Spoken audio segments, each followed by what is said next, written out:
Assalamualaikum warahmatullahi wabarakatuh. Saya Bima Rifanugroho dari Politeknik Negeri Cilacap, Prodi D3 Teknik Mesin, kelas TM3A. Saya di sini akan menjelaskan tentang arus listrik AC. Pengertian arus listrik AC atau bolak-balik adalah arus listrik di mana besarnya dan arahnya arus berubah-ubah secara bolak-balik. Berbeda dengan arus searah di mana arus yang mengalir tidak berubah-ubah dengan waktu. Bentuk gelombang dari arus bolak-balik biasanya berbentuk gelombang sinusoida. Karena ini yang memungkinkan pengaliran energi yang paling efisien.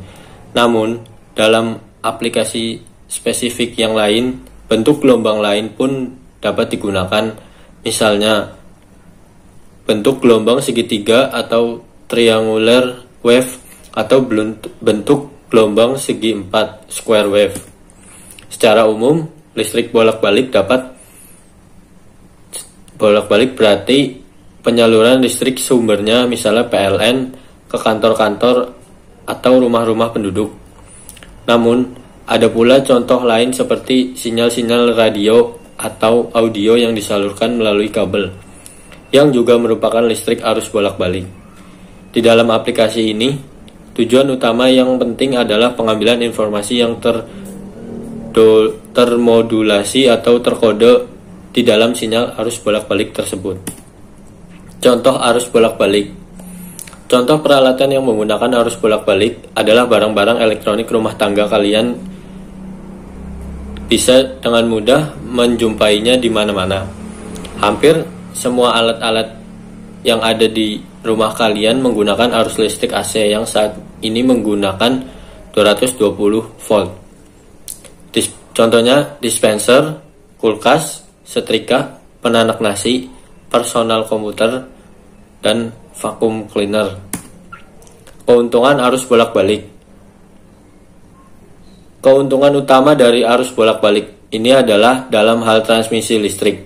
Sejak awal, Tesla dan Westinghouse menyadari bahwa agar tenaga listrik menjadi praktis, maka harus dapat ditransmisikan secara efisien dalam jarak yang jauh.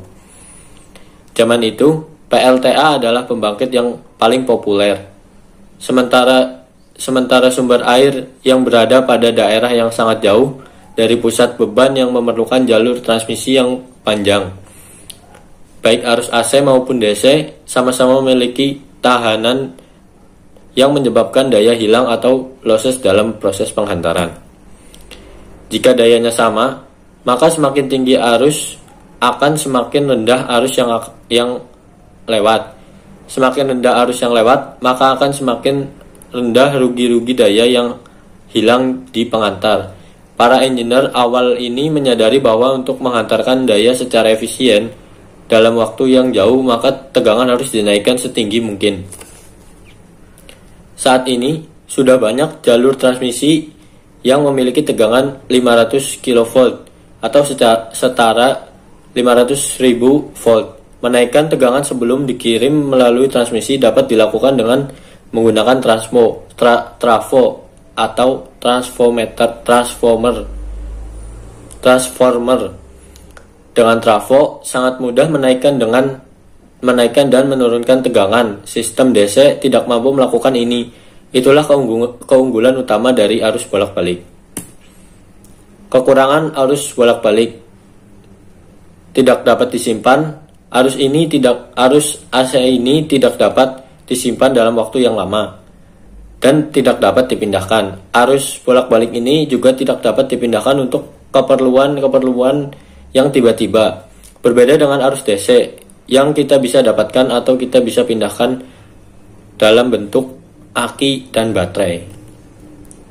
Penerapan arus bolak-balik dalam kehidupan sehari-hari. Arus bolak-balik adalah suatu arus listrik yang arahnya membalik dengan frekuensi F. Dalam kehidupan sehari-hari, arus bolak-balik banyak digunakan di rumah-rumah, kantor, dan pabrik-pabrik. Arus bolak-balik sering dikaitkan dengan penggunaan setrika, kompor listrik, televisi, kipas angin, dan masih banyak lagi. Peralatan-peralatan listrik kebanyakan dirangkai dengan posisi sebagai tahanan listrik R. Seperti pada gambar di bawah, sambungan televisi pada sumber tegangan bolak-balik ditunjukkan sebagai berikut. Ini ada prinsip kerja generator.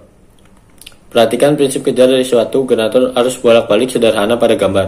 Ujung-ujung kumparan yang berada di dalam medan magnetik terhubung pada cincin 1 dan cincin 2 yang ikut berputar jika kumparan diputar.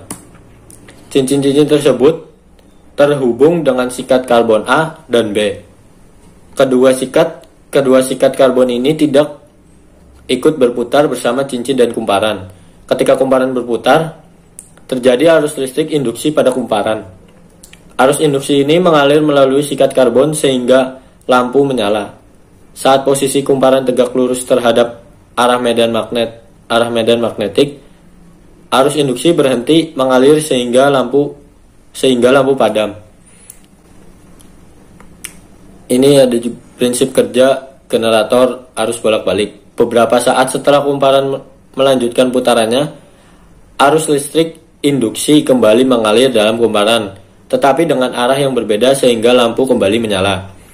Dari uraian di atas dapat disimpulkan bahwa generator arus bolak-balik menghasilkan arus bolak-balik yang dinamakan arus AC atau alternating current. Grafik arus bolak-balik yang dihasilkan generator arus bolak-balik dapat didiskusikan pada gambar di samping.